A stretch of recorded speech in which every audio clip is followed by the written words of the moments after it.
Coach, given nga ayun, may isang kumbaga last season si player nyo na umalis, nag-turn pro. Ano yung challenge nyo ngayon sa remaining veterans nyo, especially maraming bata sa team? That's yeah, that's a challenge for them. Minsan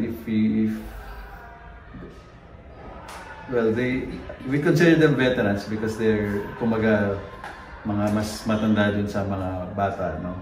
But ganyan talaga yan, you are forced to take upon responsibility, minsan unexpected. No, we've lost a lot of our veterans, Guerrero, Ramos, Calisay, Barasi, no, tapos si Luma, and then si Mantua, in addition to that. But ganyan ang college basketball, so then I'm sure somebody else will rise up to the occasion.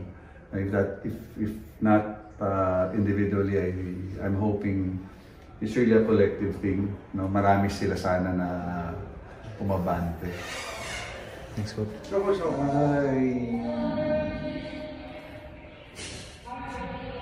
We know what he could give us. He just really needs to look for consistency. Yun lang naman yun. And not just for Mati. Sa lahat ng mga players namin, that's something that we really demand from them, no? Just to give us consistent contributions. Yeah, I think it's getting there. No, ito in the last 1 or 2 weeks medyo